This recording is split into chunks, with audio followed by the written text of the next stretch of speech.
Welcome to the Cricket Podcast. Tonight's original bedtime story is called The Tale of Captain Weakleg, Part 2. Captain Weakleg was on his way, sailing north towards Cooley's current. The water there had a reputation for being extremely chilly. A man wouldn't last more than a minute in water that cold. Also, there was that other problem mentioned by the sailor back at the dock. Something ominous was ahead. Something that had kept other ships from ever returning from Cooley's current. But all of this was also the reason the fish from this area were so good. They weren't completely hunted out like so many other places. They were left to thrive in untouched waters, far from the reach of men wary of its dangers.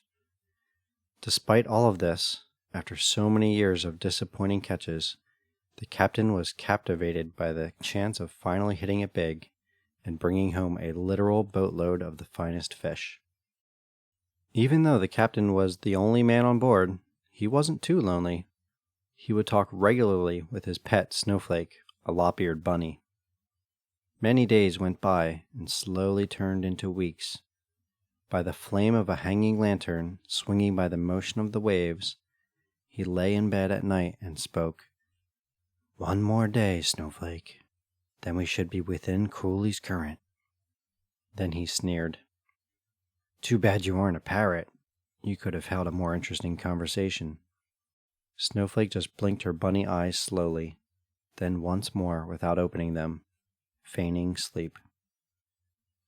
"Yeah, I guess that's a good idea. It is pretty late, and we have a big catch to handle tomorrow," he agreed as he blew out the lantern and drifted off to sleep.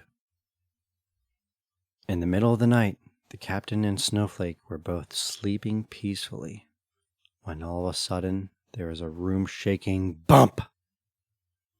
After hearing and feeling the loud thud on the side of the boat, the captain's eyes sprung open.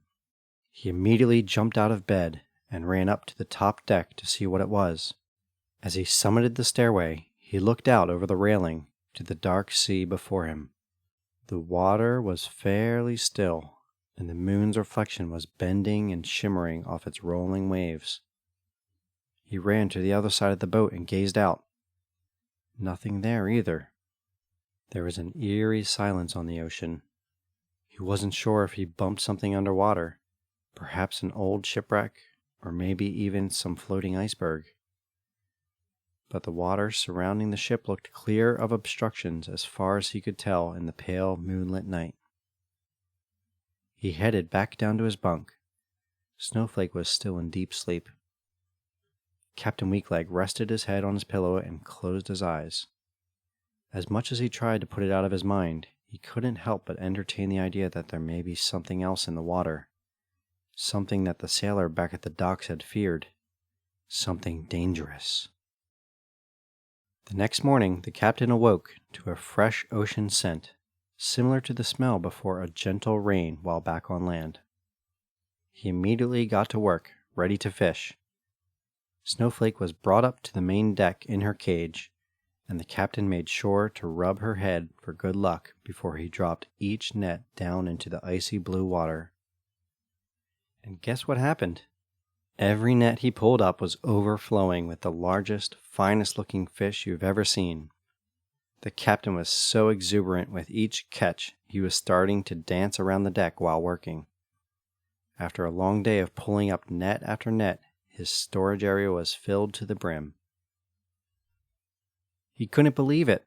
He laughed and yelled out to Snowflake, "I knew you had some luck left in ya," rubbing her head vigorously enough to make her ears flop all over, like a wet dog shaking off. He then tucked her into the cage up on deck, telling her to rest up for the long journey home. After the captain had sealed off the storage area, he pulled out his map, rolled it open, and began plotting the best course home, when suddenly he noticed a drop hit the paper. Then another drop. Next thing you know, the sky was opening up, and rain was showering down heavily.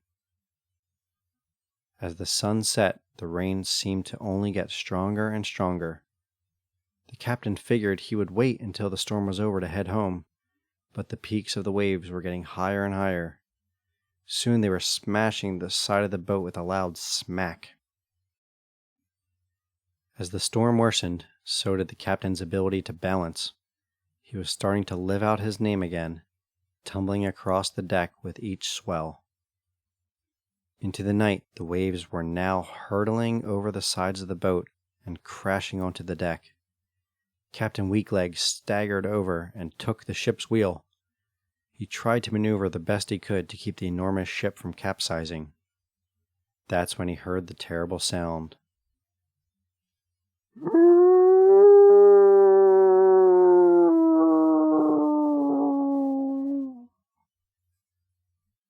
He looked off to the starboard side of the ship.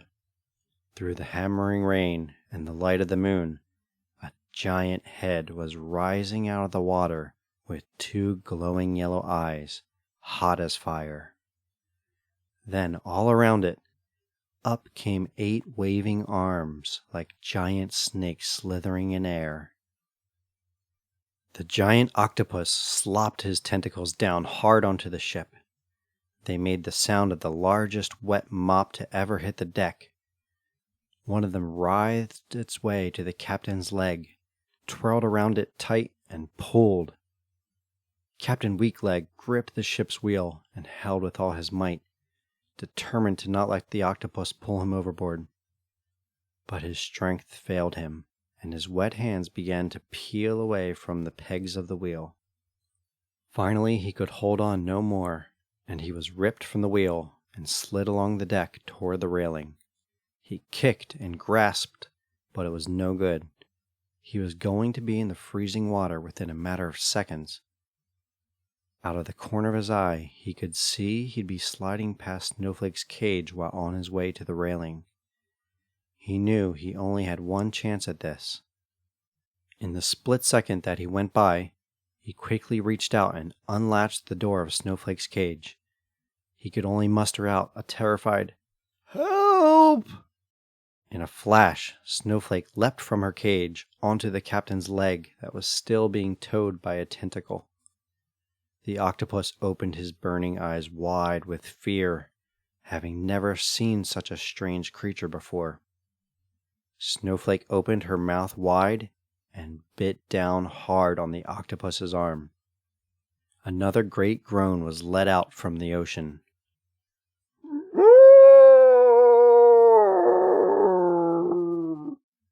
Just before the captain went over the railing, the octopus's grip loosened, and the large purple snake arm retracted back into the water below. The captain and Snowflake both watched as the large head with glowing eyes submerged back into the deep, dark sea. Within a few seconds, the fiery eyes flickered out as they disappeared from sight. Captain Weakleg helped Snowflake back into her cage, and he immediately turned the ship south, back toward home. During the return voyage, the captain mostly chose to sail through the night. Not that he was sleeping much after that encounter anyway. They made it back to port in half the time. Upon arrival, the captain told everyone the story of his dangerous encounter in Cooley's Current, including how it was Snowflake that ultimately saved them from the giant octopus. Some didn't believe him, but he had the fish to prove it. Even then, most people just figured the part about his lucky bunny saving the day to be embellishment for interest's sake. "These are the finest fish I've ever seen," said the one sailor on the dock. "And from now on, we're going to call you Captain Strongleg. It was your leg, after all, that went up against the octopus, and look who's here standing before us now." Captain Strongleg gave Snowflake a wink, knowing full well that if it weren't for her, they wouldn't have made it. She nodded and munched away on an entire head of lettuce. That was all the thanks she needed. The captain was once again respected among the other fishermen, and he even got his crew back. Together they sailed the seas, sometimes catching a lot of fish, sometimes not. But they never did head back to Cooley's Current again, even when the crew encouraged it. "You shouldn't press your luck," Captain Stronglegs said, patting Snowflake on her soft white head. The end.